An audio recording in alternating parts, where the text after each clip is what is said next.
Bienvenidos, bienvenidas, amigos y amigas, a este podcast SOT número 3. Para aquellos que es la primera vez que nos sintonizan, SOTS es un podcast dirigido y producido por estudiantes de la carrera de Historia de la Universidad Nacional Autónoma de Honduras, específicamente de la asignatura de Proyectos de Extensión Cultural. Este podcast surge de la finalidad de hablar temas de la historia de Honduras, en los cuales se necesita reforzar el aprendizaje. Va dirigido especialmente a toda la comunidad estudiantil básica, media y superior, también a un público que no está familiarizado por completo con la historia de Honduras, pues nuestro objetivo es divulgar el conocimiento histórico a todo el mundo. Mi nombre es José Carlos Tenorio y hoy tendremos un invitado especial que nos hablará sobre el gobierno del general Santos Guardiola, muy trascendental para la historia de Honduras, ya que durante este se configura el actual territorio hondureño, que hoy se encuentra en peligro por el proyecto de las zonas de empleo y desarrollo económico, las llamadas sedes, llevado a cabo por el gobierno actual. También aparece el filibusterismo, que fue un dolor de cabeza para los países centroamericanos ante la amenaza de William Walker. También se dan conflictos religiosos y por último se produjo el único magnicidio en la historia del país. ¿Y quién mejor que un historiador que conoce del tema? Damas y caballeros, es un placer para mí darle la bienvenida al licenciado Omar Talavera. Licenciado, ¿qué tal? ¿Cómo se encuentra? Muy bien, José Carlos, muy agradecido por la invitación para poder compartir con todos los que escuchen este podcast, de verdad, y esperando que llene las expectativas que usted se ha planteado al invitarme. Muchas gracias, licenciado. Para quien no conozca a nuestro invitado, Omar Alexis Talavera Sevilla es licenciado en Historia por la Universidad Nacional Autónoma de Honduras, egresado de la Maestría Centroamericana en Gestión de Patrimonio Cultural. Actualmente es subgerente de Patrimonio Cultural del Instituto Hondureño de Antropología e Historia y docente del Departamento de Historia de la Universidad Nacional Autónoma de Honduras. Ha sido comisario y representante por Honduras en varias exposiciones y reuniones a nivel internacional, como ser en Italia, Estados Unidos, España, Colombia, Perú, México, Guatemala, Nicaragua, El Salvador, entre otros. También fungió como docente en la Universidad Nacional Pedagógica Francisco Morazán y en la Universidad Tecnológica Centroamericana UNITEC. ¿Cómo describiría, licenciado Talavera, el contexto político y económico en que se encontraba Honduras, desde la caída de la Federación Centroamericana hasta el gobierno del presidente Santos Guardiola? Bien, es una situación bastante complicada, bastante difícil la que estaba viviendo Honduras en ese momento, porque pues pensemos que justamente se venía arrastrando muchos conflictos y muchos problemas que se habían dado durante la Federación Centroamericana y esto más, algunos que incluso venían del periodo colonial, ¿verdad? Como ser esas disputas entre lo que eran los peninsulares y los criollos, que después se manifestará a través de lo que son los liberales y los llamados conservadores, ¿verdad? Entonces, la situación que vive en ese momento el denominado Estado de Honduras, porque todavía Honduras se separa de la Federación y se le sigue llamando Estado, ¿no? Va a ser hasta en el gobierno de José María Medina, en la cual realmente ya se le va a llamar República. Porque siempre, quieres o no, y eso lo hemos visto en las diferentes investigaciones que se han realizado, Honduras como que siempre quiso volver al seno materno, ¿no? O sea, volver a darle vida a esa Federación Centroamericana. Pero bien, en relación a la pregunta entonces, cuando se da la separación de la federación, desgraciadamente, ¿verdad? Entonces tenemos que ver que hay como tres momentos, ¿verdad? Que va a vivir Honduras entre lo que es 1838, aquel 5 de noviembre justamente de ese año, cuando las autoridades del Estado de Honduras deciden separarse de la federación, al igual que lo había hecho Nicaragua, Costa Rica, luego Guatemala y por último El Salvador. Entonces, ese es un primer momento que tenemos que ver realmente, ¿no? ¿Por qué? Porque Honduras surge a la vida ya como una nación independiente, aparte de lo que era España en su momento, después esa unión con el Imperio Mexicano y de Agustín de Iturbide, y ahora separada de la Federación. Entonces se da justamente ese primer momento, el 5 de noviembre de 1838.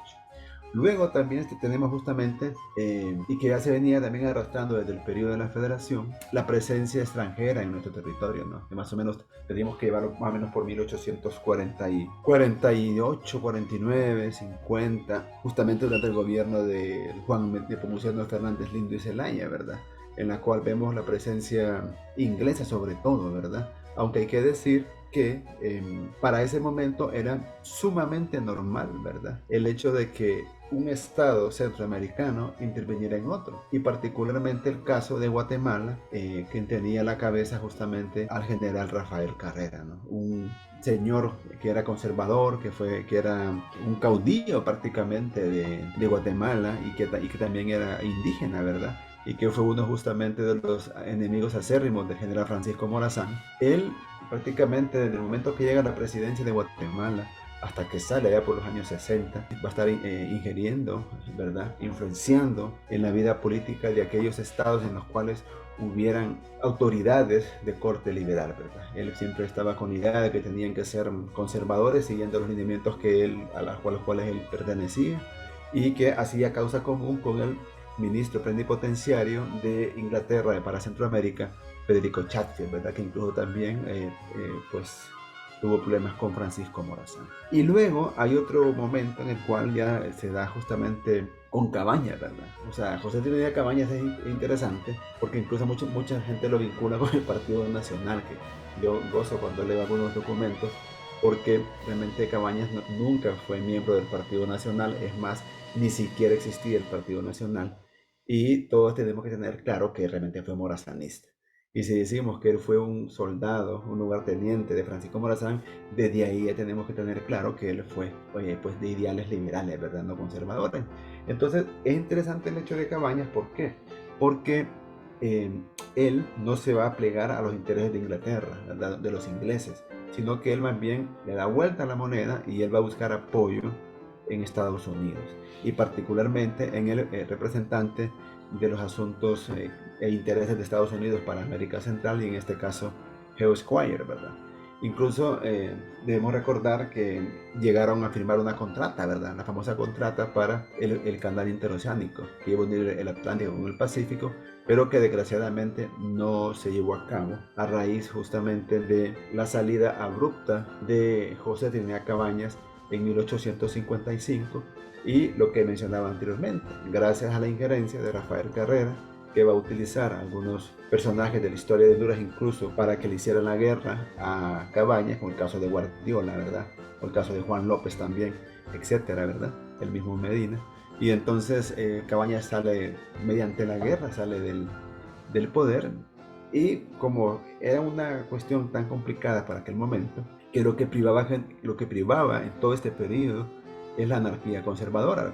O sea, el momento después de la federación, para que me entiendan, termina la federación, Honduras se separa, y entonces inicia lo que la historiografía nacional ha denominado de diferentes formas: anarquía conservadora, restauración conservadora, república incipiente, Honduras después de la federación.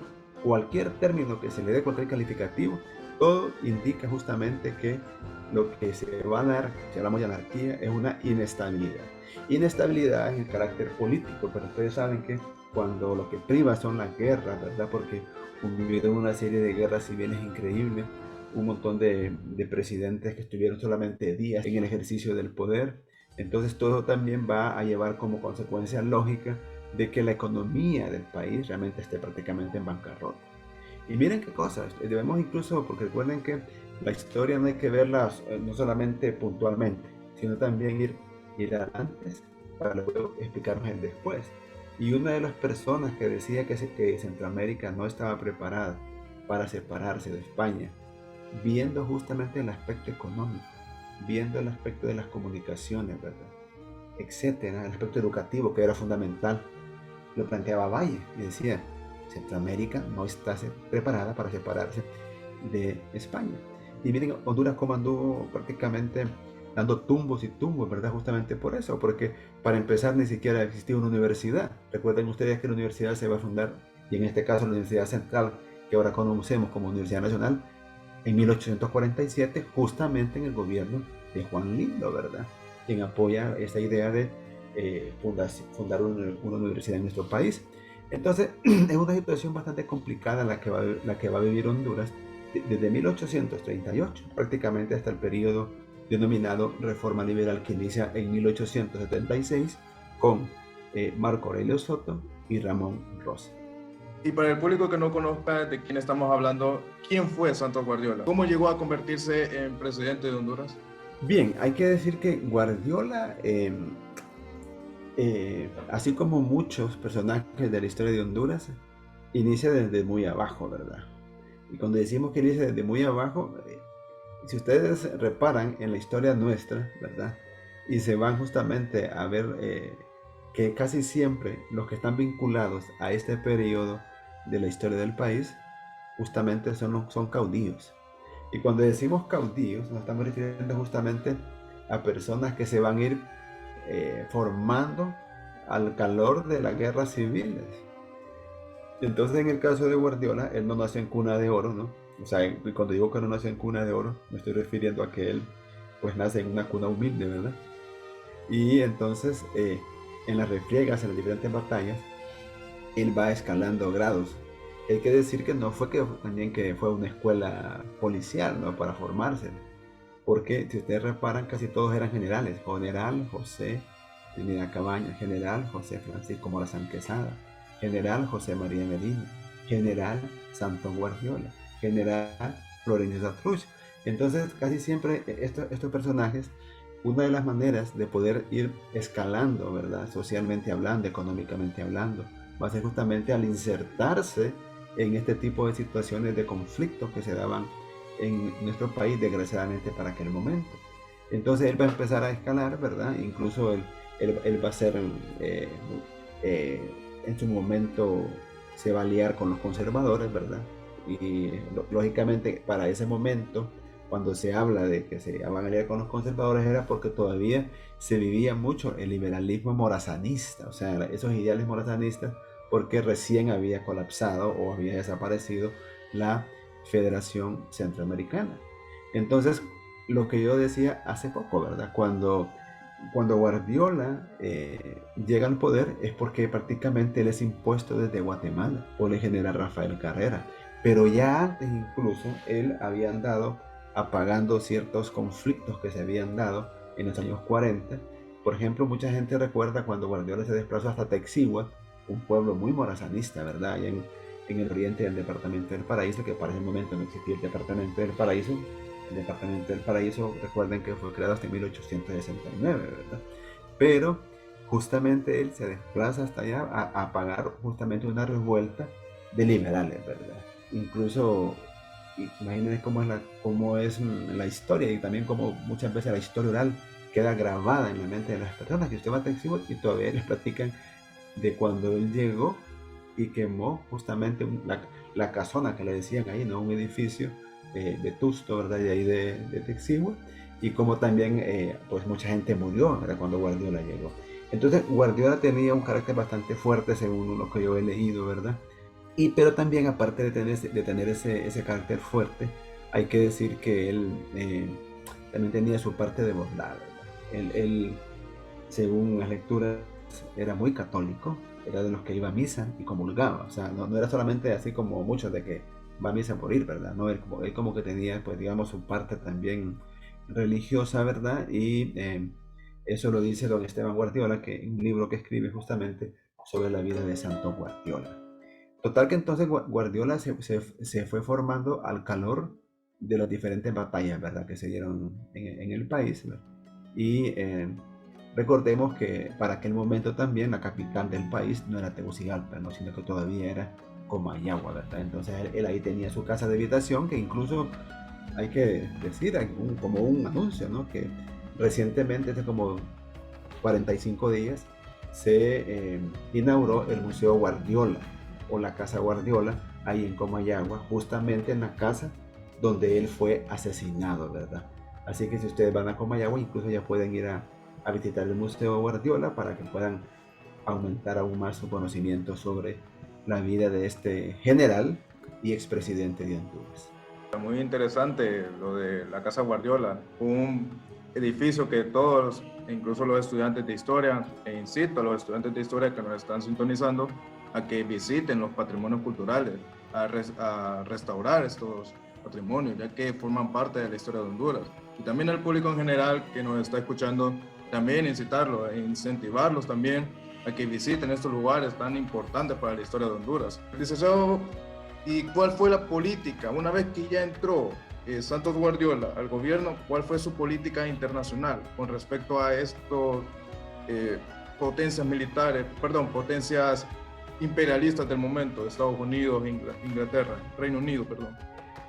Bueno, en el caso de Guardiola, hay que decir que recordemos que vive un momento, o sea, yo creo que bueno, antes de decir, bueno, recuerden que Guardiola va a llegar a la presidencia de Honduras en 1856. O sea, el año 55 le hacen la guerra a Cabañas, logran expulsarlo del país, Cabañas se va para Nicaragua a buscar ayuda e incluso ese es el momento justamente cuando Cabañas se va para Nicaragua a buscar ayuda para retomar el poder, ya está William Walker, ya vamos a hablar de él también, ¿verdad? De William Walker. Entonces, Guardiola llega el año 56 y una cosa interesante de Guardiola y que algunos historiadores también lo remarcan, ¿verdad? Es el hecho de que por ejemplo, Ramón Oquelí, el maestro, tiene un libro que se llama 1862, ¿verdad? Que justamente habla sobre la muerte de Guardiola. Pero él ahí usa una frase que a mí me gustó mucho el día que yo la leí, que es justamente que mucha gente dice, tacha de conservador a Guardiola. Y sin embargo, permitió la libertad de cultos en Islas de la Bahía. Tachan de conservador a Guardiola y sin embargo, él ejecutó, ¿verdad? E impulsó el tratado Wade Cruz para recuperar las Islas de la Bahía y la Mosquitia que estaban en posición inglesa. Se dice que Guardiola fue conservador y sin embargo eliminó los diezmos a la iglesia, ¿verdad? Permitió el matrimonio civil. Incluso se dio la guerra de los padres, ¿verdad? Que hablaremos después algo sobre eso.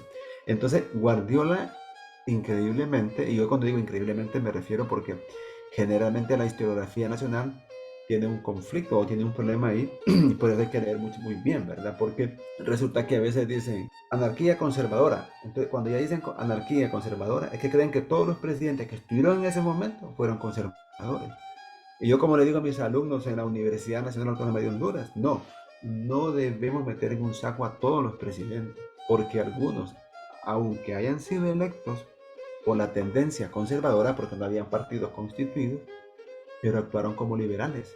Y es el caso de Guardiola, ¿verdad? ¿Por qué? Porque imagínense que el hecho simplemente de que se logre recuperar las Islas de la Bahía y la Mosquitia indica que entonces no había un temor a la potencia del momento, que eran los ingleses, ¿verdad? Y cuando digo que no había un temor, es que me estoy refiriendo de que si el hecho de que se mande un representante para que le solicite a los ingleses que reconozca que esos territorios históricamente han pertenecido al Estado de Honduras, es que realmente había una visión realmente de que se quería recuperar un territorio que ancestralmente había sido parte de Honduras, ¿verdad? Y Guardiola lo hizo, ¿verdad? Entonces, incluso cuando también él miraba situaciones de dificultad a nivel de Centroamérica, como el caso con la presencia de los filibusteros, él también no escatimar esfuerzos para mandar unos soldados hondureños al mando de Florines Latrouche para que combatieran la presencia de los filibusteros en territorio centroamericano. O simplemente pensemos que cuando William Walker es apresado en territorio hondureño por parte de los ingleses, desde ahí ya se mira esa relación o una buena relación entre los ingleses y Honduras. Porque los ingleses apresan a William Walker, pero lo apresan en aguas jurisdiccionales de Honduras y ellos lo que hacen es entregárselo a los autoridades hondureños. Le hacen un proceso a William Walker, ¿verdad? Y lo fusilan. A pesar de que incluso había sido presidente de Nicaragua porque se había proclamado presidente de Nicaragua, ¿no?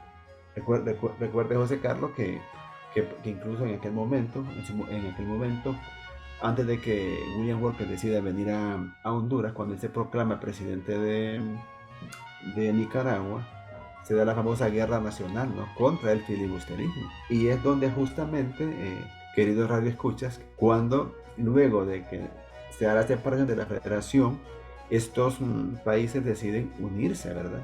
Aportan soldados, arman un ejército para combatir la presencia del filibusterismo.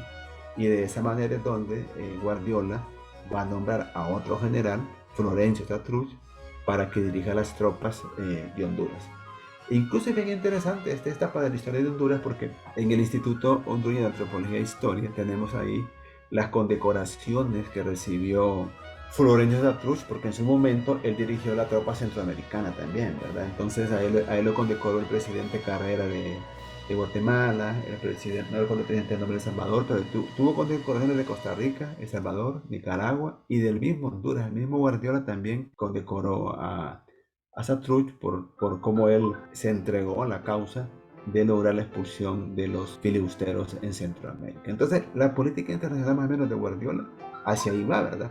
Lo que pasa es que también, lógicamente, pensemos que al interno del país, en este caso de nuestro país, pues habían siempre conflictos, ¿verdad? Porque siempre estaban esas refriegas al interno, justamente porque habían intereses particulares, ¿verdad? De los famosos caudillos. Entonces, bueno, incluso por ahí va también la causa de la muerte de él, ¿verdad? Que se podrá hablar más adelante. Y ya que usted mencionó el tema del filibusterismo, para aquellas personas que no saben qué es el filibusterismo, ¿usted nos podría decir alguna definición? Bueno, es que generalmente un filibustero es una persona que tiene un propósito particular, ¿no? Y que en este caso, por ejemplo, no es que va a ser, ¿cómo le diría? Que no es que va a ser apoyado en este caso por un país, porque a veces también se piensa de que fueron los Estados Unidos quienes mandaron a William Walker. Y resulta que realmente no fue así, ¿verdad? O sea, él viene, digámoslo así, viene como por su cuenta, ¿verdad? Entonces, ¿cuál era el propósito que tenía este filibustero, ¿no? Que justamente lo que... Porque incluso en el caso de William Walker, fíjense bien, filibustero implica que él tenía un grupo de personas, ¿verdad? Que no eran muchos incluso, ¿verdad? No recuerdo la cantidad, si 30 o 40 personas, que simplemente tenían un objetivo trazado y que para ellos, o sea, no existían leyes. O sea, no había que respetar ningún tipo de ley porque ellos tenían un propósito. Y en este caso, desgraciadamente en el caso de Nicaragua, o sea, hay que decirlo, ¿no? O sea, cuando hablamos de la anarquía conservadora no era exclusiva para Honduras, ¿verdad? Sino que igual habían problemas en Nicaragua, habían problemas en Guatemala, problemas en Honduras, problemas en El Salvador y menos en Costa Rica, como yo he empezado en ciertos momentos, ¿verdad? Entonces, en ese sentido, los conservadores, los liberales, perdón, nicaragüenses, es que mandan a llamar a William Walker, ¿verdad? Para intentar recuperar el poder, ¿verdad? Oigan bien. Entonces, cuando Cabañas se va allá para Nicaragua a pedir colaboración al gobierno nicaragüense, que era liberal, ¿verdad? Para poder expulsar, y en este caso a los conservadores, y de tomar el poder, o sea, Cabañas es el que va a alertar de los propósitos reales que tenía William Walker, porque William Walker primeramente llega para apoyar a los conservadores, ¿verdad? Y sacar a los liberales. Pero resulta que, perdón, para sacar a los conservadores llega a apoyar a los liberales. Pero resulta que después él realmente se queda con el mandado, ¿verdad? Expulsan a los conservadores, él es electo, es designado como jefe de las Fuerzas Armadas, pero eso lo aprovecha para llegar a la presidencia, ¿verdad? Entonces, para el filibustero lo que hay es un irrespeto a las leyes, ¿verdad? Tiene un fin, un propósito, que justamente lo alcanza mediante la fuerza, ¿verdad? Y así fue como actuó Walker, y William Walker también tenía como idea, pues prácticamente anexar Centroamérica a los estados esclavistas del sur de Estados Unidos, ¿verdad? Ese es el propósito que él tenía, ¿verdad? O sea, que fuéramos una colonia de Estados Unidos, pero de la parte esclavista, o sea, seríamos esclavos de ellos, ¿verdad? Y con respecto al tratado White Cruz que usted mencionó, ¿cuál es el objetivo en este tratado? Bien, es importante el tratado de White Cruz, incluso podríamos irnos un poquito más atrás, ¿verdad? Porque recuerden que para 1850 se firma un tratado muy importante, el tratado Clayton-Bulwer, que el tratado Clayton-Bulwer lo va a firmar Estados Unidos o Inglaterra. ¿Por qué me voy a los 50 y el tratado Clayton-Bulwer? Porque ya en ese momento Inglaterra está reconociendo que Estados Unidos está ascendiendo, está escalando, ¿verdad? De haber sido una colonia inglesa, ya empieza a ponerse prácticamente al mismo nivel de Inglaterra. Y entonces cuando se firma el tratado Clayton-Bulwer, prácticamente es como que los ingleses reconocen ya que Estados Unidos igual es una potencia. ¿Qué implicaba el tratado Clayton-Bulwer? Bueno, que ninguno de estos dos países iba a crear el famoso canal interoceánico, ¿verdad? Y que también no iba a ingerir en la política interna de Centroamérica. Esos eran, digamos, que los dos aspectos más importantes. Y vemos cómo después, 9 años después del tratado Clayton-Bulwer, los ingleses acceden a la solicitud de Honduras de que se le devuelva las islas de la Bahía y la Mosquita. Entonces, uno podría preguntarse, pero ¿por qué los ingleses tan fácilmente van a acceder a esta pretensión de Honduras de recuperar islas de la Bahía y la Mosquita? Muy probablemente hay que ver también ese tratado, ¿no? Clayton-Bulwer, que tiene su resonancia, el 59, a través del tratado Wade-Cruz. Y ese tratado Wade-Cruz es de suma importancia porque prácticamente de esa manera se termina de configurar el actual territorio de Honduras. Lógicamente se han recuperado algún terreno adicional, ¿verdad? Con los laudos del rey de España, también con la cuestión de los acuerdos y ya las definiciones a través de lo que se hizo con El Salvador, ¿no? Y con la misma Nicaragua, ¿no? Pero en ese momento se recupera una zona que históricamente había pertenecido a Honduras, ¿verdad? Entonces, el Tratado de Wade-Cruz justamente es eso, ¿no? También. El hecho de sopesar, o sea, no quedarnos solamente en ver que es Honduras e Inglaterra, sino ir un poquito más atrás y ver alguna influencia que haya habido de parte de Estados Unidos, desde el momento que Estados Unidos prácticamente ellos dicen, bueno, es que este es nuestro patio. Y entonces ahí, José Carlos, caemos en la que América para los americanos, pero en este caso sería América para los estadounidenses, ¿verdad? La doctrina Monroe. Entonces de ahí Estados Unidos empieza a escalar, ¿verdad? Y vemos que después, bueno, no es el tema, ¿no? Pero después incluso como los Estados Unidos van a influenciar y a meterse en todos los asuntos de América Latina, ¿verdad? Y de otras regiones del mundo. Sí, con respecto a esa frase de América para los americanos, más que todo fue como un malentendido de esa frase, porque técnicamente el gentilicio de los estadounidenses en español es American. O sea, ellos mismos se denominan American. Entonces, si nosotros lo traducimos literalmente del inglés al español, sería América para los americanos, pero en realidad la traducción sería América para los estadounidenses. Entonces... Fíjese que una de las cosas interesantes, José Carlos, es eso. Mire, yo a mis alumnos incluso ahorita les hice énfasis en eso, porque en unas participaciones ellos van a decir americanos. Y les digo, miren, dejen de decir americanos cuando se refieren a los estadounidenses.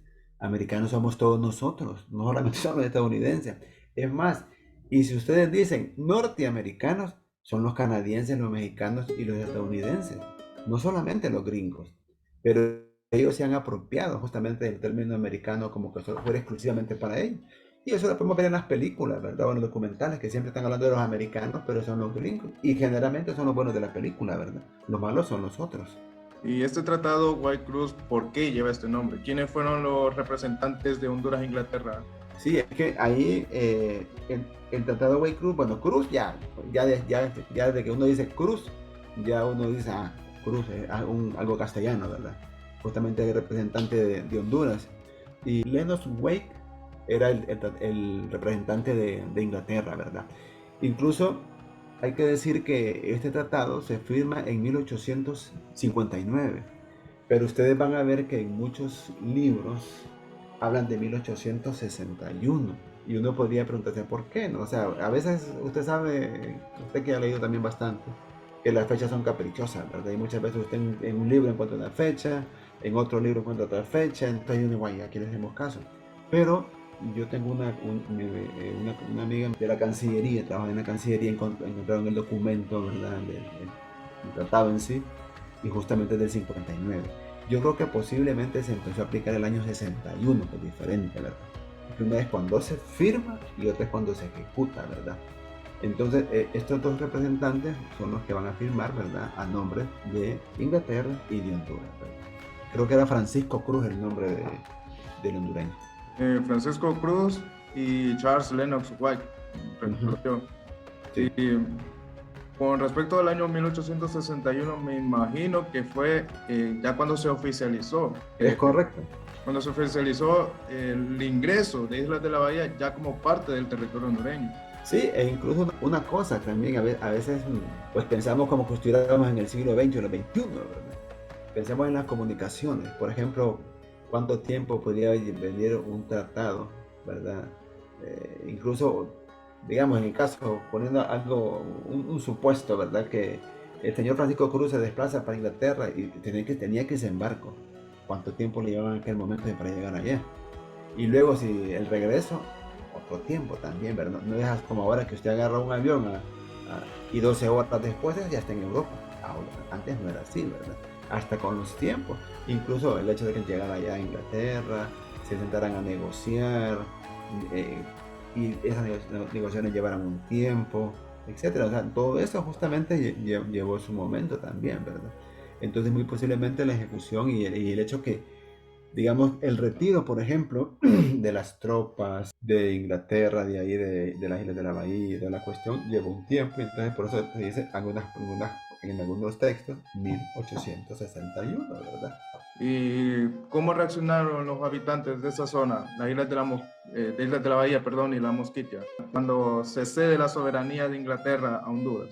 Bueno, fíjese que realmente, históricamente, e incluso en la actualidad, y sobre todo particularmente en las Islas de la Bahía, porque pensemos que en el caso de la Mosquitia, y ahí es un dato que es importante que lo mencione, que creo que no lo haya mencionado, acordémonos, José Carlos y queridos radioescuchas, que incluso en la zona de la Mosquitia estaba el famoso rey Mosco, ¿verdad? ¿Se acuerdan ustedes de eso, verdad?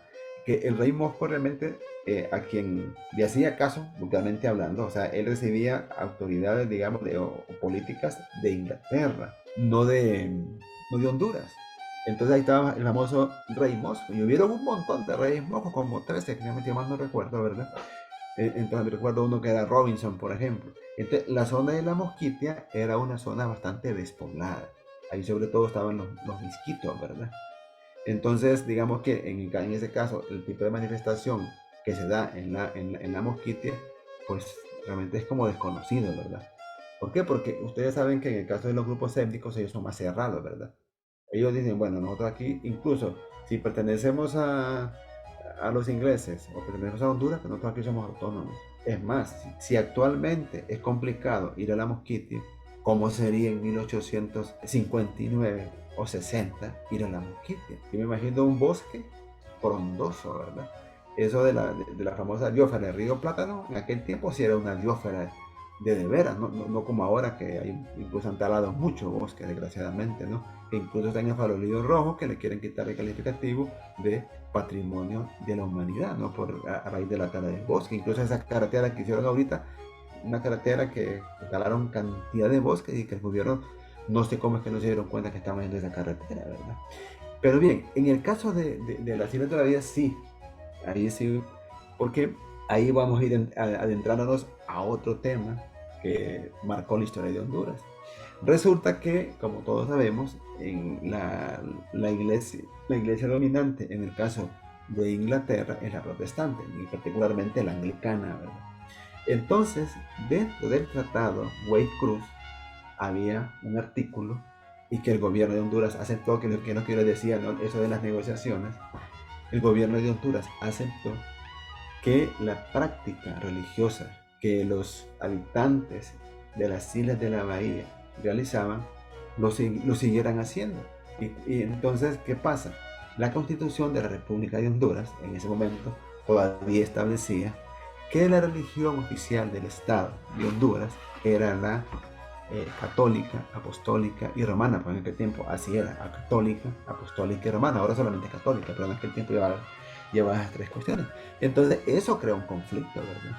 Un conflicto particularmente por parte de la autoridad eclesiástica de Honduras, que le va a reclamar al presidente Guardiola que cómo es posible que a los habitantes de la Nueva Bahía le estén permitiendo que ejerzan o que practiquen un culto protestante, violentando la Constitución que dice que la religión oficial del Estado de Honduras es la católica, ¿verdad? Lógicamente los habitantes de la isla de la Bahía, ellos estuvieron de acuerdo, ¿no? Y contentos y felices que a ellos se les mantuvieran pues su culto, ¿no? El que ellos venían practicando durante mucho tiempo. Es más, desgraciadamente para nuestros intereses, ¿verdad? Históricamente muchos pobladores han manifestado que ellos mejor se hubieran quedado siendo parte de Inglaterra, ¿no? Y no de Honduras. Ellos creen, lo cual eso pues usted sabe que en la historia el hubiera no existe, pero ellos creen que si fueran parte todavía de Inglaterra, serían una isla sumamente desarrollada, pero tenemos ejemplos de otras colonias inglesas que realmente nunca alcanzaron desarrollo. Vámonos a las Antillas, por ejemplo, y vemos que no es que son unas naciones desarrolladas, nada que ver. Entonces, ahí realmente yo creo que si alguna gente aceptó, digamos, y con tranquilidad, ¿no? El hecho de formar parte de Honduras, pero otra gente realmente no estuvo muy de acuerdo en que se diera esa separación de Inglaterra, ¿verdad? Máximo después con el conflicto que se dio a raíz del culto ahí en la zona de la isla de la Bahía. ¿Y surgió algún conflicto armado por esta libertad de culto? Fíjese, José Carlos, que en ese caso la historiografía nacional ya nos indica que lo que se dio fue un conflicto serio entre el Estado y la Iglesia, que se denomina la Guerra de los Padres. Cuando se habla de la Guerra de los Padres, es justamente porque los sacerdotes dejaron sus parroquias, o sea, dejaron sus templos, ¿verdad? En protesta por la firma del Tratado de White Cruz y sobre todo por ese artículo. Justamente en la investigación que yo realicé en mi tesis de grado, uno de los puntos que yo toco justamente es ese, ¿verdad? Y la autoridad máxima en ese momento de la Iglesia Católica en Honduras, porque solo había un obispado, ese punto también tenerlo presente, ahora son como 13 o 14 obispados, en aquel momento solo había un obispado para todo el territorio de Honduras y la sede era Comayagua. Entonces resulta que el obispo titular había muerto en el gobierno de Guardiola, Hipólito Casiano Flores, ¿verdad?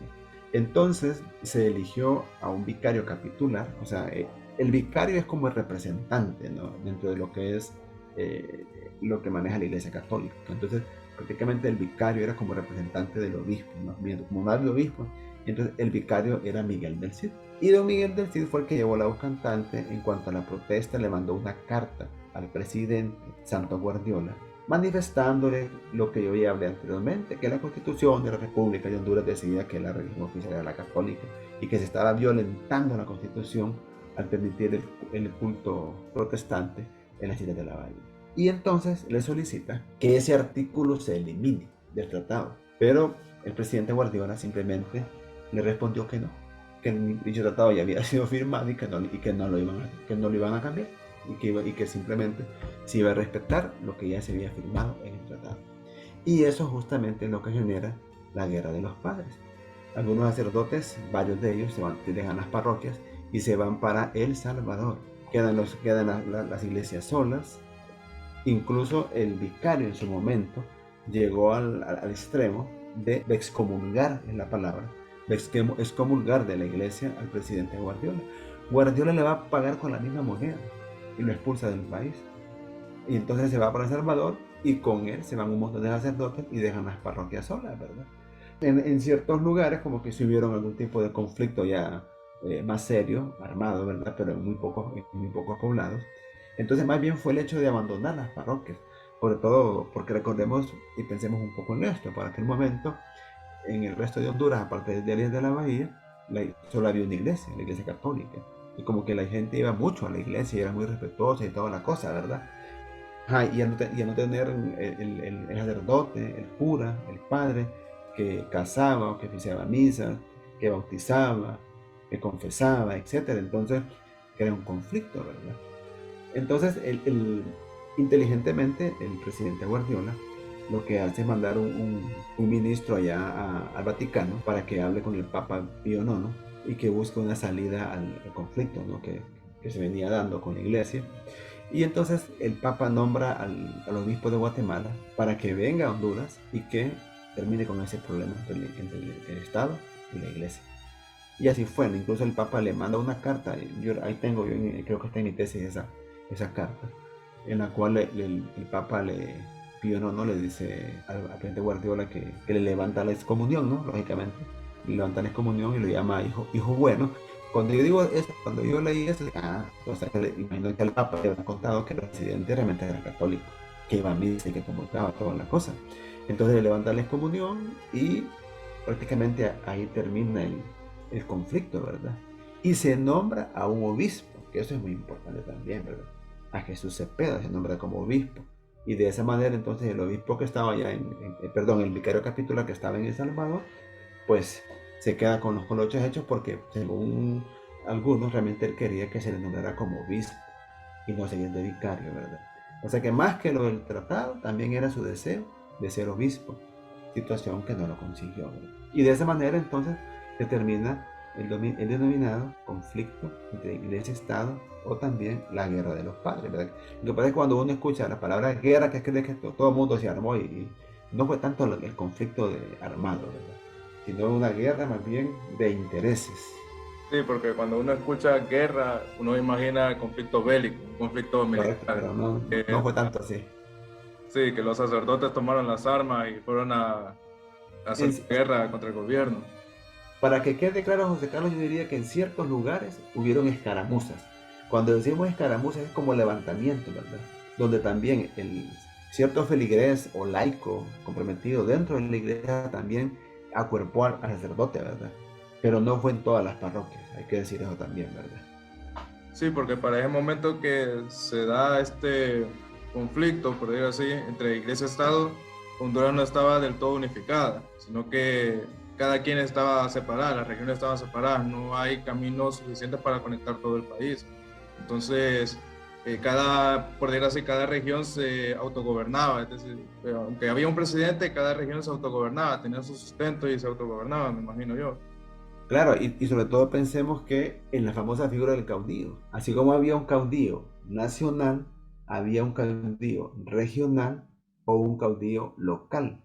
Entonces estos caudillos son los que generalmente van a mantener informado al presidente de qué es lo que está ocurriendo en esa región, en esa zona, en ese municipio, ¿verdad? Entonces la figura del caudillo no lo miremos solamente en la cúspide, sino que miremos también disgregado en diferentes niveles, ¿verdad?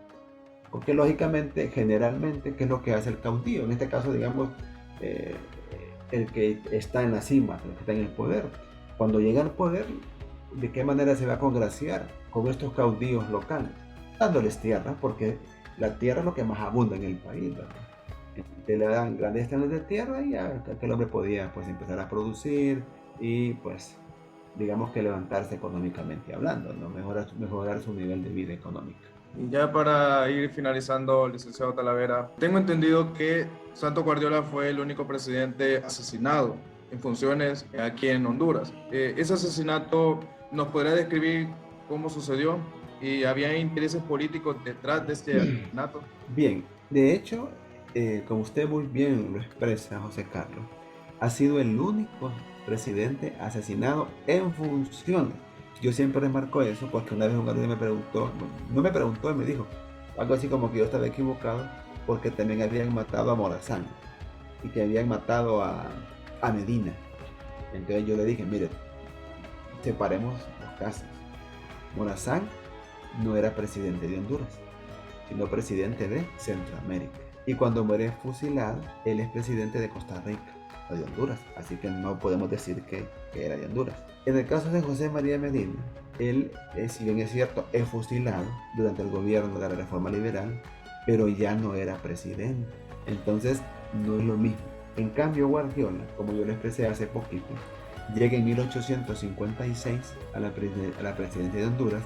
Ya para ese momento se había cambiado la cantidad de años, el periodo presidencial de 2 a 4 años. El año 60, él es reelecto para otros 4 años. Entonces, ya Guardiola había tenido pues, problemas con la iglesia, ¿verdad? Pero también, como yo lo expresé hace poco, habían problemas también de intereses personales, ¿verdad? De intereses también, de intereses de caudillos, etc.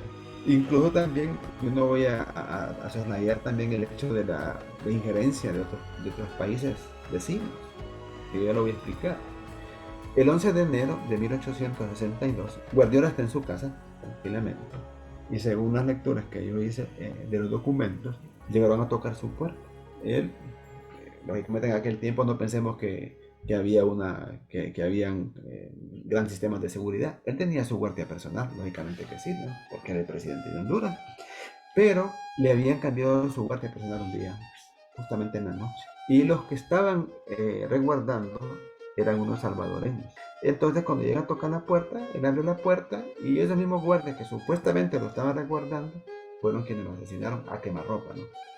O sea, cuando el guardián abrió la puerta, según los escritos, abre la puerta, el hombre estaba dormido, en la mañana abre la puerta y lo mata. Pero eso es lo más sencillo, ¿verdad? Ahora viene uno y se pregunta, pues, ¿y por qué lo mataron? Que ahí está justamente el meollo del asunto. ¿Cuál fue la causa el motivo o la razón por la cual asesinaron. Y de las lecturas que yo hice, hay varios puntos de vista. Yo solamente creo que voy a tocar unos 3, unos 4 aquí para no ser tan largo esto, porque podríamos estar aquí hablando un gran rato, pero no queremos que los que nos están escuchando también se vayan a aburrir, pero hay un tema bien interesante.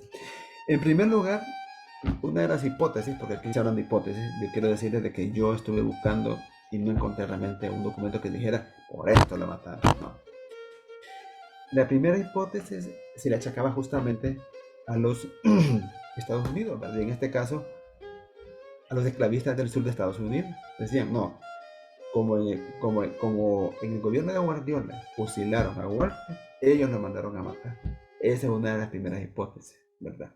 La cual realmente, pues, como les digo, no fue comprobada. Otra de las hipótesis también es que la iglesia lo mandó a matar. Dirán ustedes, ¿y la iglesia por qué? Bueno, ahí hubieron dos problemas. El primer problema, que no les comenté, que se los comento ahorita, es que cuando muere el obispo Hipólito Casiano Flores, él muere como por envenenamiento, supuestamente.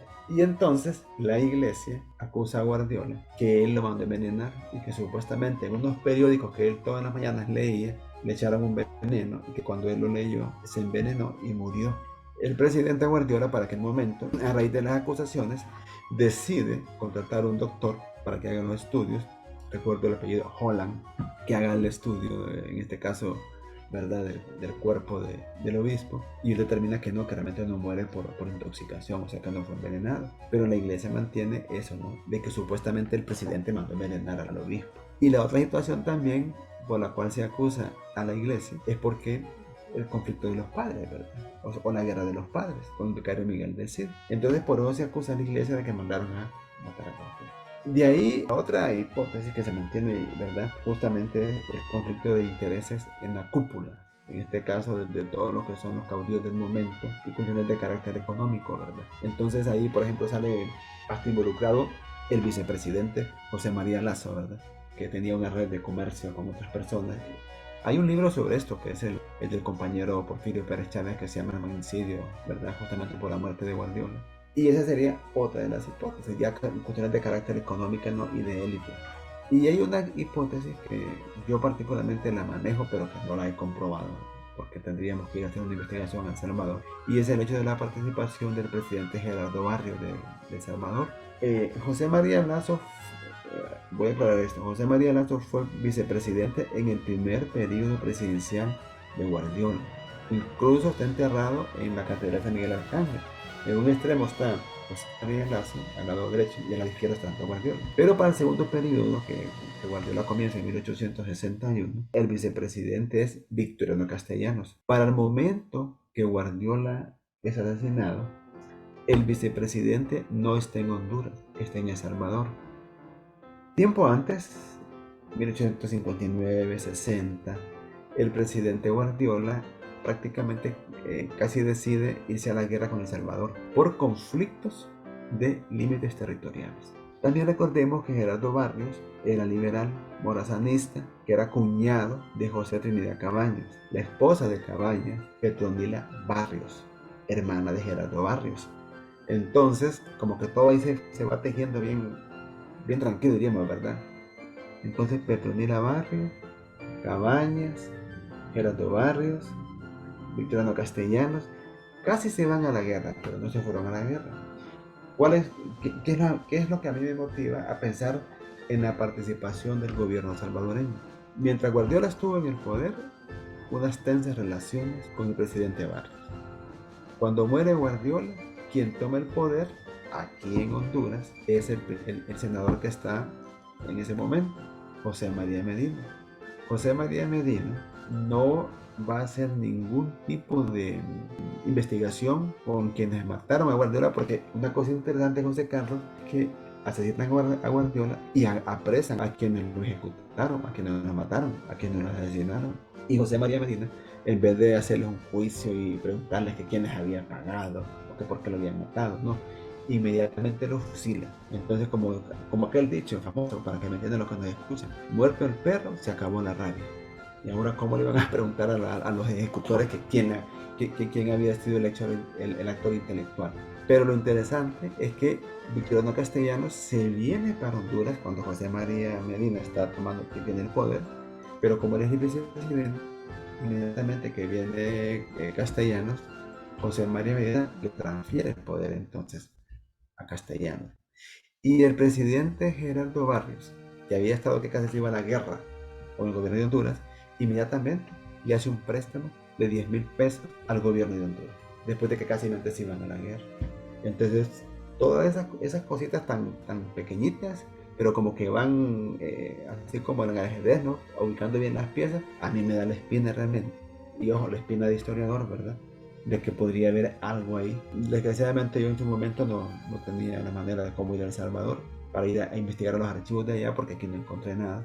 Pero fíjate, yo lo digo así abiertamente por si alguien realmente tiene, por si le pica la venita, si es cierto lo que dice Marta Lavera, pues chica, yo voy a ir a investigar. Y que se va a investigar y se lo encuentra excelente, porque mire, yo le decía eso al compañero Pérez Chávez, a Porfirio, en su libro. Él habla del magnicidio, pero no determina quién ha sido la Guardiola. Hay un montón de redes de poder ahí, de redes comerciales y toda la cosa, pero no llega a una conclusión de quién fue el actor de la muerte de Guardiola. Entonces, José Carlos, yo lo que le puedo decir es que aún hoy en día, en el siglo XXI, no sabemos a ciencia cierta por qué y quién asesinó a Santo Guardiola. Todavía no tenemos una respuesta. Y es una deuda que tenemos que investigar. Ojalá que existan documentos, ¿verdad? Que nos puedan decir realmente qué fue lo que pasó. Y desgraciadamente una cosa también, y ya para ir terminando como se decía, muchas veces los hondureños ni siquiera sabemos que mataron a Kennedy allá en Estados Unidos. Pero si usted les pregunta a la gente, ¿y algún presidente de Honduras ha sido asesinado? Le dicen que no. O sea, el desconocimiento de nuestra historia, ¿verdad? Pues no, Santo Guardiola murió asesinado. Desgraciadamente no sabemos. Sí sabemos quién lo asesinó, porque está hasta el listado, fueron como 6 personas. Lo que no sabemos es quién lo mandó a matar. Ojo con eso también es importante. Sabemos quiénes lo mataron, pero no sabemos quién les pagó a ellos para que lo fueran a matar. Muchas gracias, licenciado Talavera, por ilustrarnos con este conocimiento. Agradezco que se haya tomado el tiempo en participar en este proyecto y espero que también ustedes, público que nos escuchan, hayan aprendido algo de nuestra historia hondureña. Y ya saben, quien no conoce la historia está condenado a repetirlo. Y muchas gracias otra vez, licenciado Talavera, por abrirnos la mente con este conocimiento. Gracias a usted por la invitación, José Carlos. Felicitarlos por este proyecto, porque yo creo que con las nuevas tecnologías es una manera también de ir llevando a unos lugares que uno ni se imagina este conocimiento. Y yo como siempre he dicho, se investiga no para guardarse el conocimiento, sino para darlo a conocer. Si no, no tiene chiste investigar, ¿verdad? Entonces, gracias por la oportunidad y un saludo a todos los que nos están escuchando. No olviden suscribirse, darle like a este podcast y compártanlo con sus amigos y amigas para que así pueda llegar a más público. Chao.